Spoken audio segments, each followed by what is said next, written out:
so we can answer all the questions.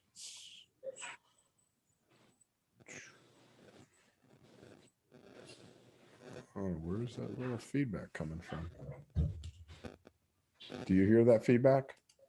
Yeah, a little bit. Yeah, I'm curious where that little crinkly sound is.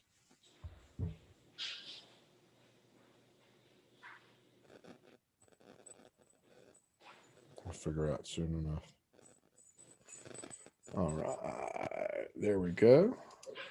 We're in my rebroadcaster, so that means it's pumping out to Facebook and all that wonderful landy stuff, internet Cool. that I don't understand. I just act like I understand it. I hear you. Deep down inside, I'm just a fisherman like the rest of us.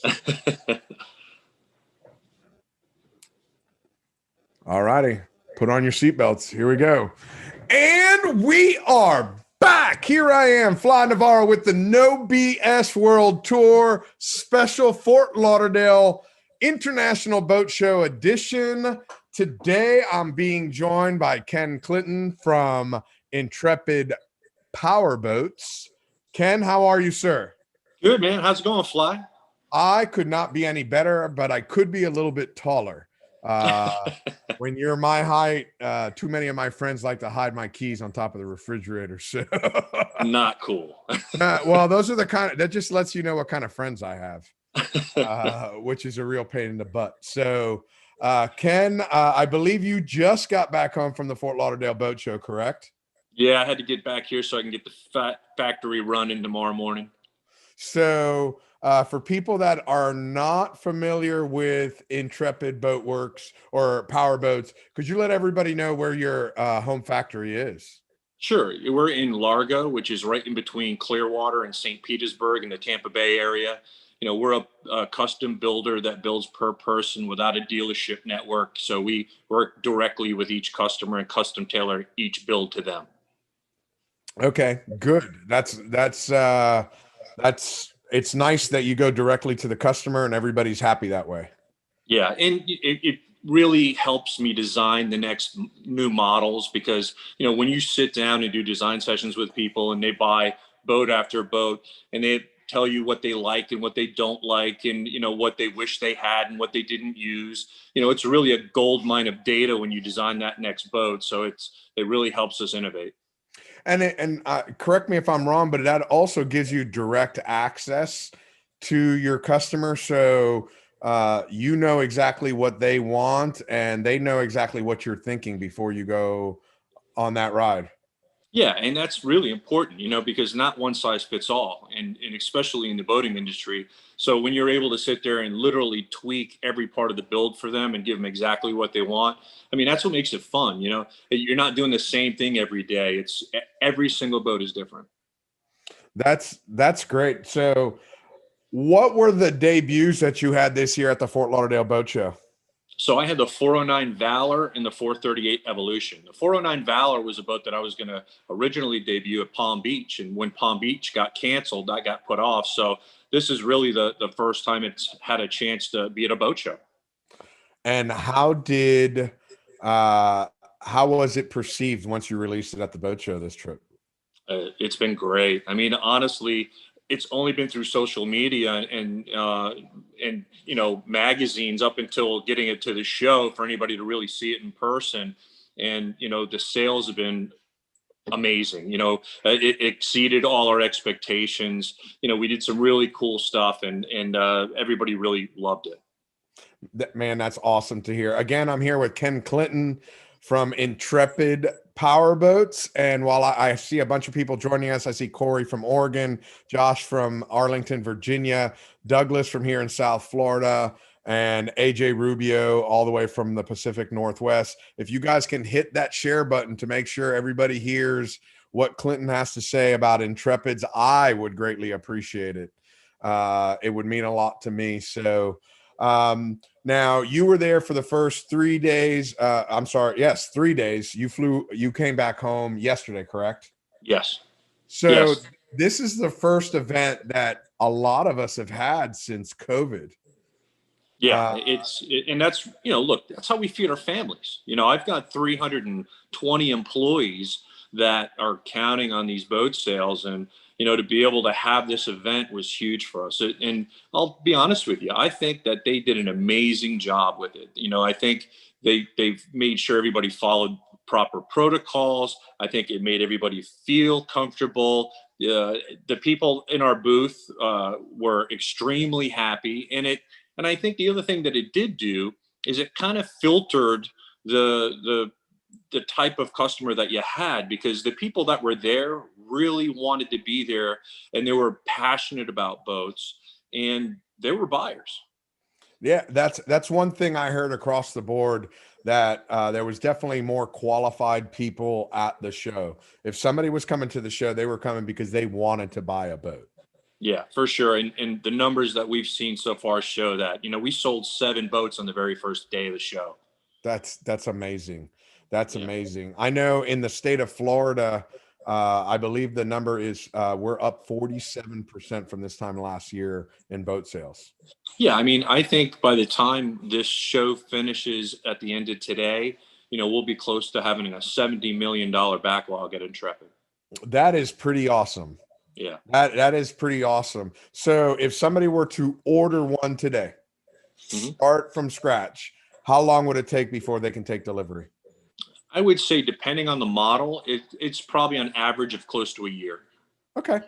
That's really not bad if you think, going through the list, going through the line, waiting in line until you start, and then getting your finished product a year from start to finish is not bad at all. Yeah, and what we do is we make sure that it's a fun experience all the way from the beginning. We make sure that we dial in the details over the first few months. When the boat goes into the mold, we take pictures of it, and as it goes through, we basically build a baby book for them and email it the entire time the boat's being born, and it makes it a really cool experience. Man, that's awesome because it's important. Some people enjoy the build. Some people Yes. just want the boat, but some people enjoy the build. So it's nice that you're not only catering to them, but you're holding their hand through the whole process. Yeah, when you spend that kind of money, it should be a fun experience all the way through, not just after you get the boat. So being able to keep them involved, being able to give updates, being able to, when I lay out the console for them, we lay everything out with patterns. We send them a picture. We ask them if they want anything moved. Sometimes they'll say, what, I'd rather have the trim tab switch to the right of the helm instead of the port side of the helm. And so those are the kind of things that you can just dial in and make it your own. Excellent. And I have to I'm not giving you kudos. I'm just repeating. There is somebody that is extremely jealous of your mustache. He says you look like Hulk Hogan. Nice. So he's very jealous of your mustache. So, hey, listen, this is crowdsourced here. I give everybody the opportunity to ask questions or say what they'd like. I'll tell you. I'll Go tell you a ahead. funny Hulk Hogan story. So Hulk Hogan actually lives over near us at the factory, and his neighbor Bob Basham had an Intrepid built for him, and we were trying to figure out what colors he wanted on his hull, and he said, "I live next door to Hulk Hogan, and he's got his face painted on the side of the boat, so I want to make sure that my boat is bright." So funny. That's hilarious. Well, it was just ironic that they mentioned Hulk Hogan. So, Yeah, right. and it's funny because when I saw you at the show, all your pictures and everything I see always has the mustache, and I didn't recognize you because Sure. of all the masks we were wearing. I actually got a lot of grief about it at the boat show. All the customers kept saying, "I need a mask with a mustache on it, so that way they know it's me." That's awesome. I want to give a big shout out to Suzanne. She's saying hello to the both of us. Suzanne is my publisher. I'm publishing Cool. my first book. I had to do something during COVID, so why not That's publish awesome. a book? Yeah.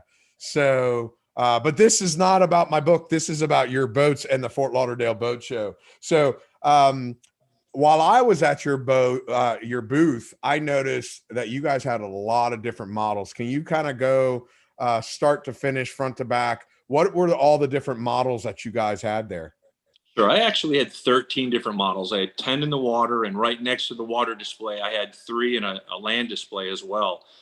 So on the land display, I had a 407 Nomad FE, a 407 Nomad SE, and then the 407 Panacea, all under one tent. And then in the water, I had a 32 Open, I had a 345 Nomad FE, 345 Nomad SE, I had the 345 Valor, 375 FE, 375 SE, 409 Valor, then the 438 Evolution, and the 477 Evolution, Okay. which had quad 627 7 Marines on it. That's pretty amazing. That's a lot of horsepower for an outboard. 2,508 horsepower with dual joysticks, which was really cool. I did a joystick on the helm seat arm, so you could drive. Like, remember when you were a kid and you had an Atari game with a joystick? So you could just sit there. You are asking me to date myself right now. I want you to know that. I want Come on you. in. The water's warm. Come in. Yes, I had one, and I was old enough to have one the first year that they were out. I think I was in middle school when it happens. Right? Yeah. But yeah, it was cool. It was like literally bringing the boat down from Tampa, running it around on its bottom, maybe touched the steering wheel twice, and literally drove the boat the entire time from the joystick built into the armrest. And then we did a second joystick back in the aft cockpit over by the dive door, so you could sit there and just ease yourself in and dock at the transom. That's awesome. Yeah.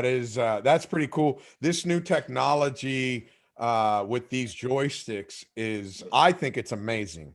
Yeah, It's really cool. it's really nice. I know they've been using that kind of technology in the Gulf and any kind of oil rigs, but it's nice to see that we've got them now in the recreational side, which has made it very user friendly for a lot of the new boat owners. Somebody has asked a quick question right now. Have you ever, and I'm going to open it up. They've asked specifically, have you ever had somebody order a boat and ship it to the Pacific Northwest? But I'm going to ask you, what are some of the farthest places you've shipped your boats when you've had them built? I've built several boats for the Prince of Bahrain, which is really cool. I've shipped them to Italy, Japan, the Northwest for sure. But yeah, I've shipped boats literally all over Africa. I just shipped, I've had 2 410 Evolutions in Africa. So Wow. yeah, it's been cool, man. It's pretty cool. I'm very fortunate. I get to fish a lot of places and I put on a lot of cool events. I have a tournament in Saudi Arabia. I have a Blue Marlin tournament in Okinawa, Japan. So it's really nice to see some of the boats that are here homegrown in Florida and all these different places that I go. I bet. To me, it's really cool because of the fact that this is my backyard. So I get kind of excited. That's a Florida boat. That's a Florida boat. That's cool. What is your core? Again, we have Corey from Oregon asking a question. What is your core material that you're using to build your boats? What are your boats built out of? Yeah, basically everything that I do is hand laid. Well, when it comes to the hulls, it's infused. So I was infusing boats before anybody. I was infusing back 16, 17 years ago. I took it from the aircraft industry. So that infusion process, for those who don't know what that process is basically you shoot the gel coat, 27 mils of gel coat. You'll skin it out with 1.5 ounce mat, and then you'll lay all the material in there, all the fabric dry, and even the core cell, hull bottom, Divinacell cord sides, and you'll do cover foam. And then what you do is you'll wrap the entire boat as like you're vacuum bagging something. And then you have ports. You'll catalyze the resin and you'll open these ports strategically, and it allows resin to enter and then travel throughout the fabric under vacuum. So it does a couple different things. One of the things it does is it'll only hold the resin that it needs. If you think about a mold, it's this big cup. So, but prior to infusion, we used to hand lay boats, and any resin that you put in there stayed in there. So it's heavy. So you can take a 1,000-pound part and you can infuse it, and it's 900 pounds. You can literally pull that much weight out of it. So you have that, which then if you do that over several large parts, that makes a performance difference. You're burning less fuel, you're going faster. The other thing it does is a quality standpoint. you're not having to roll out by hand every square inch of a big part like that and hope that you got it. This is more of a science, and it really makes a stronger part. That's awesome. And correct me if I'm wrong, it also makes it lighter, Much stronger lighter. and lighter. Yes. So that brings me to another question. From the moment, okay, we are going to start this boat, there's a clean mold, it's all polished, you're getting ready to start. From the moment you pop open that first can of epoxy until it goes out the door, how long does it take to build a boat? On average, 2 to 3 months, depending on the size. You know, my 477 sport yacht evolution style boats are probably 3 months, and it's like 2 months on anything around 40 and below. Excellent. And Josh Wilkinson from Boaters Planet is saying you described the building process perfectly. Thanks. Again, Well, I've been doing it 30 years. well, that's the great thing about doing the feedback. And this is the first time you've been here with me. Sure. I've got 2 windows open so I can see all the questions coming in. And I won't ask you the crazy ones. So I try to weed those out. No worries. So, what is the biggest innovations that you have seen since you say you've been doing it 29 years now? What's some of the biggest innovations you've seen? Well, a lot of the innovations we've done, like, for example, we were the first ones to do the dive door back in 1994. You look at all these dive doors on all these boats, we did it first. And we did it for the Hillsborough County Sheriff's Department. They had come in and they said that they needed a rescue door on the side of a boat.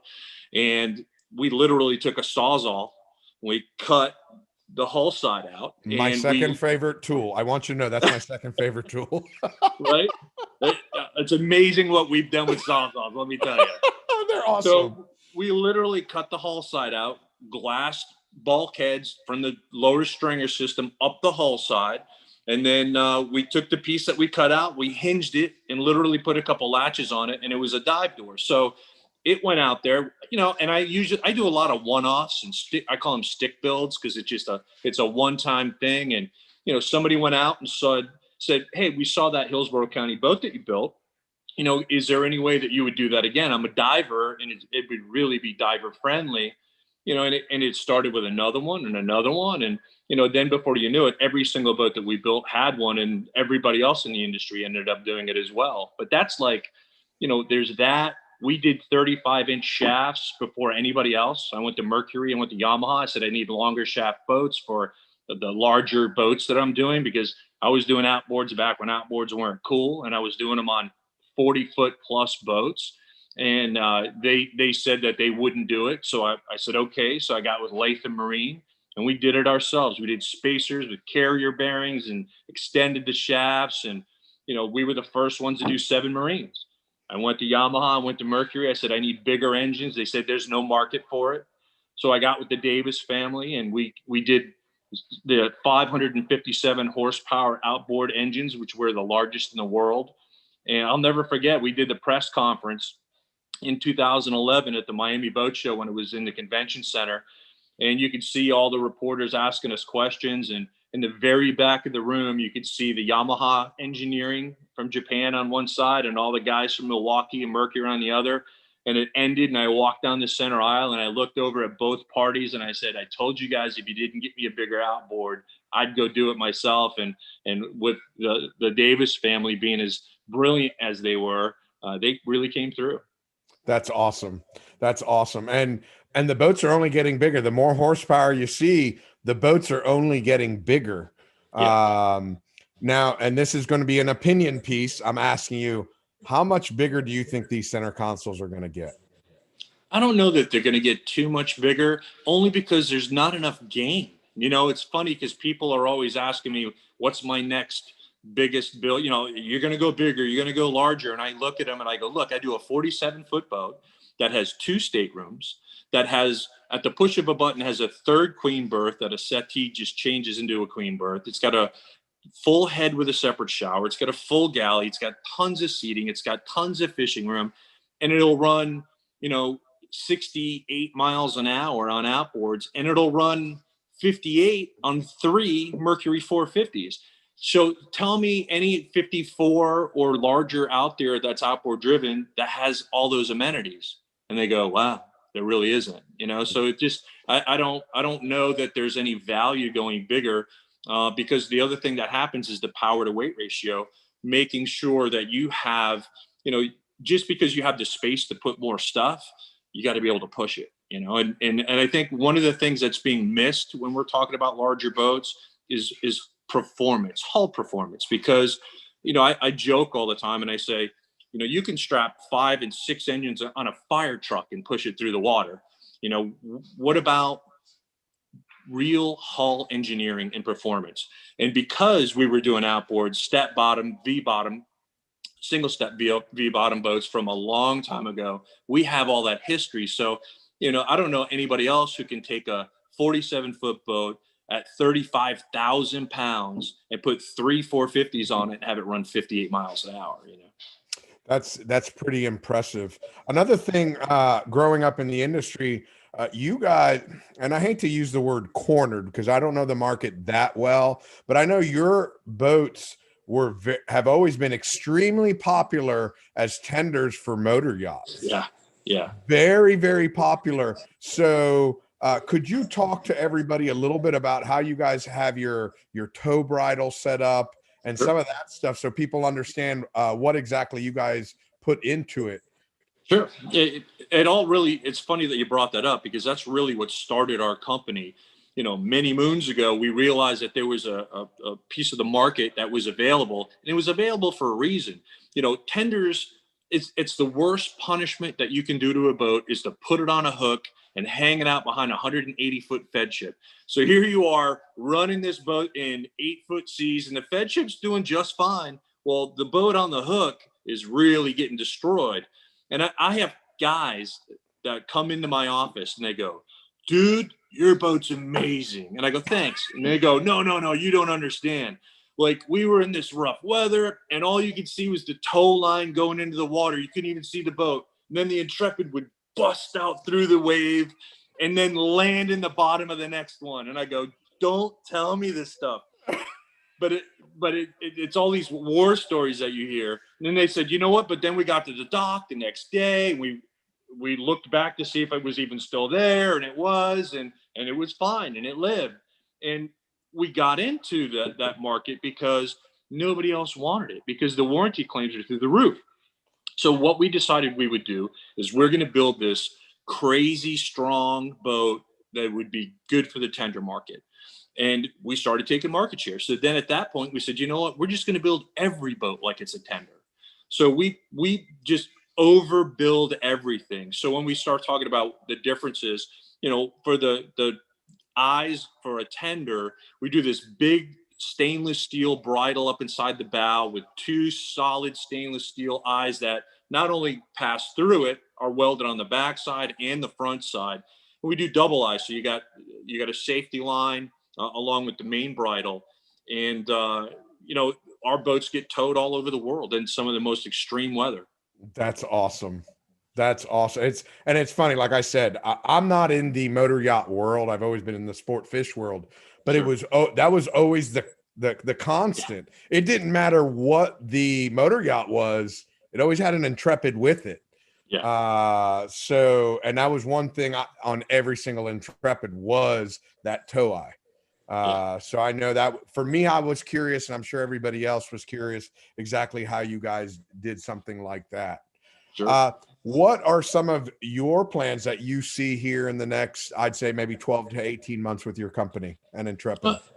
I think the biggest thing is continuing to innovate, continuing to come out with new models. And I think the other big piece of that with everything that's going on in the world right now is to create more craftspeople. You know, I see a lot of other companies that are, you know, literally doing what they can to make the assembly process when you're building a boat easier for the people that are out there that they're bringing in as new hires. And that's not my philosophy. My philosophy is to create craftspeople. I built a new headquarters in 2015, and one of the most important rooms I built in it was a classroom. You know, I think I might be the only manufacturer that literally has a classroom built into the office. And So my thing is to really press the education for craftspeople. I don't want assembly people. I want people that are passionate about what they do, and to be able to take everything to the next level, because innovation is everything to me, and being able to lead the industry that the way that we have, and the only way to continue to do that is you have to have the best people, because you are only as good as the crew that's around you. Amen to that. That is so true. That is so true. And let's circle back around to the boat show. And I know you said there was a lot of good things. And I think, is it today or tomorrow, the last day of the show? Today. Today is the last day. Yep. So whoever's there, whoever went there, they saw it. But for the people that didn't go, for whatever reason, whether they weren't in the market or they just wanted to be socially distant, let's talk a little bit about your experience yourself, and then as your company with the boat show. How was your experience with the whole loading up, dealing with people, traffic, so on and so forth? Yeah, actually, it was amazing how well it was done. We ended up, you would go to the entry. They would take your temperature. They would verify your tickets. They made sure everybody had face masks on. They had people patrolling to ensure that everybody continued to do so. We had sanitizing people all over the place, wiping everything down. It was, when you look back on it and you try to pick it apart, I don't know that they could have done anything better. I think they did an amazing job. I'll be honest, and I'll tell you that I was really shocked to hear that the Miami Boat Show canceled during the Fort Lauderdale Boat Show, which didn't make a lot of sense to me, because why wouldn't you let this event finish and use it as a litmus test for Miami? But that's not my decision to make, and that was made during the show, because I think it was a hit. I think, from what I understand, even talking to our customers, and our booth had fairly decent traffic. They said traffic was light, parking was good. I literally didn't have any complaints from anyone at the show. So my hat's off to everybody in Informa for what they did. Yeah, and I have to agree with you on the sense when they made that announcement about the Miami show, it wasn't unlike what's going on nowadays, where you get all your information on social media. It seemed to me that it literally went through the crowd at the boat show. Yeah. It was the crowd. It wasn't like, oh, I got a notification on my phone. It was, hey, did you just hear that they canceled Miami? You walk another 10 feet and it comes from another direction.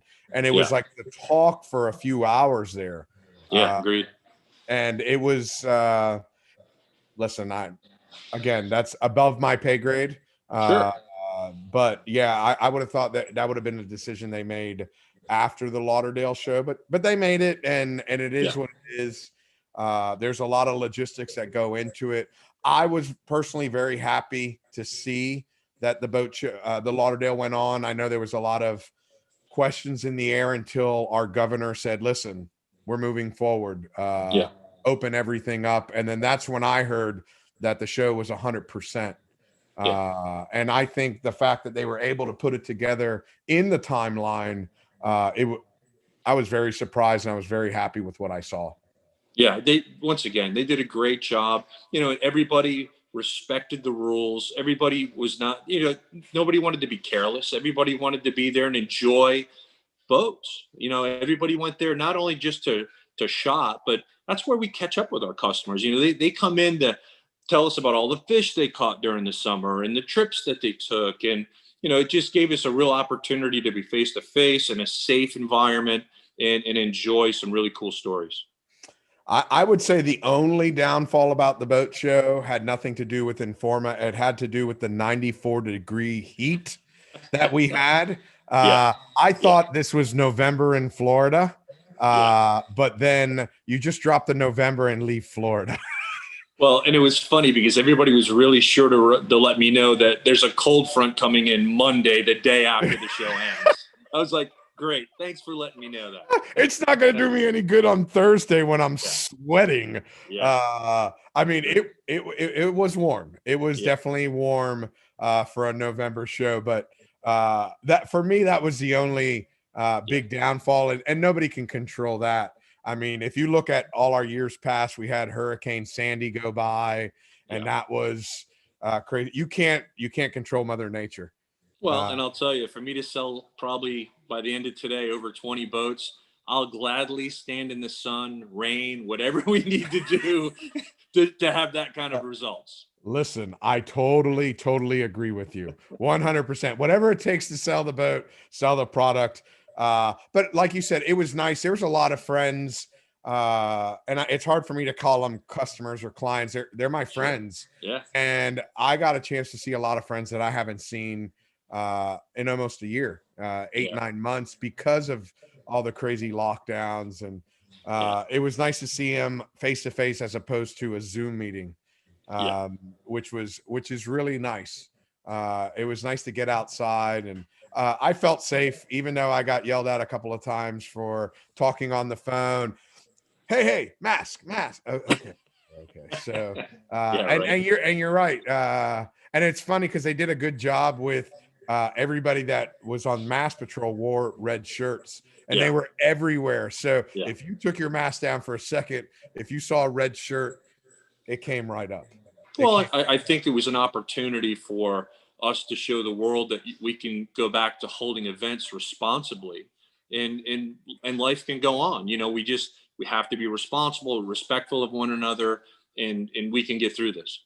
And I like the fact that you use responsible and respectful, because everybody was respectful Yeah. uh, when you when you were walking around. Even when they did ask you to put up your mask, it wasn't something mean or nasty. It was like, hey, these are the rules and regulations. You got to follow them if we're going to have this event.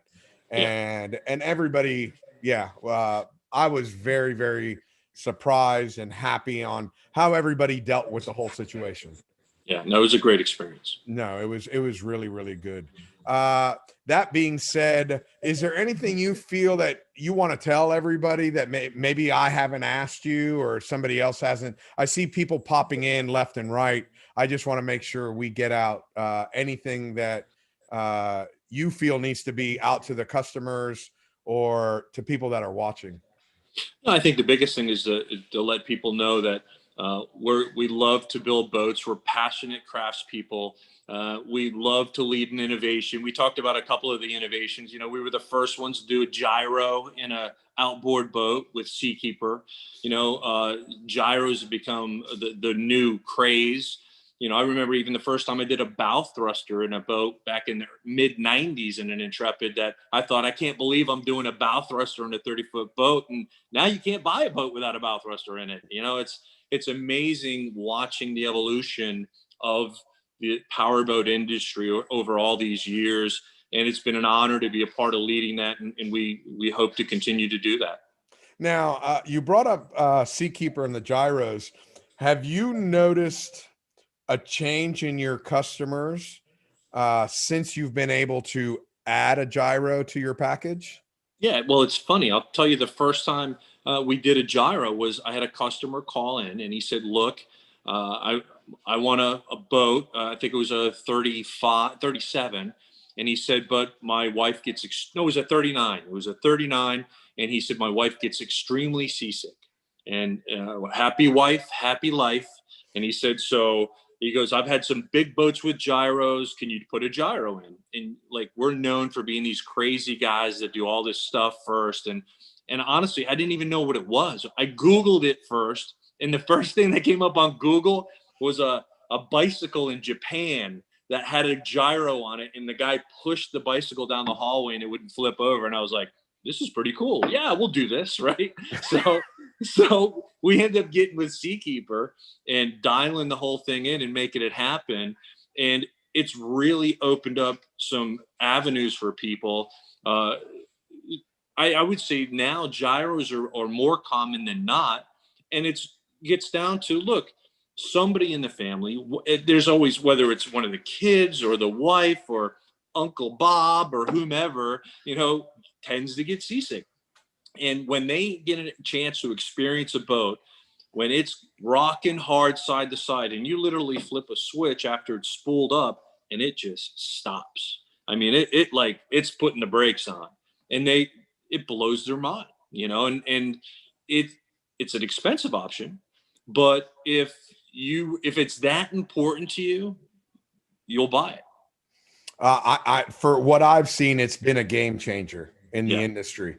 Like you said, happy wife, happy life, and it has now made marginal fishing days into fishing days. Yeah. Sure. And whether you're anchored up somewhere, I mean, for me, one of the biggest things that I've seen a plus on is if you're anchored up in a marina somewhere with a little bit of surge, it suddenly allows you to sit there comfortably and not get rocked back and forth. I mean, Yeah. that's one of those things for me that has been a big game changer. Yeah. It's So, amazing. Really. so on that note, Ken, I'm going to ask you to sit right there. Don't hang up on me just yet. We're going to Sure. thank everybody who's watching on any of the platforms. Oh, you know what? Before I forget, if somebody has a question for you, Ken, what's the best way to get a hold of you and Intrepid? What's the best place to find you? Best place is to go to intrepidpowerboats.com. All our contact information is up there. Easy to reach us. Or Facebook. You can go on there, and that literally links right to me. And I'm always answering questions for people directly. There you have it. Make sure and ask him anything. What his favorite breakfast is, anything. Send him something on Facebook. It's customer interaction. Anyway, everybody who's watched, thank you for joining us here on your Sunday. I know everybody's busy enjoying this fall weather wherever you're at. But I want to thank Ken for your time. I want to thank Informa for sharing all of this, the Fort Lauderdale Boat Show, everybody who's watched. Thank you so much.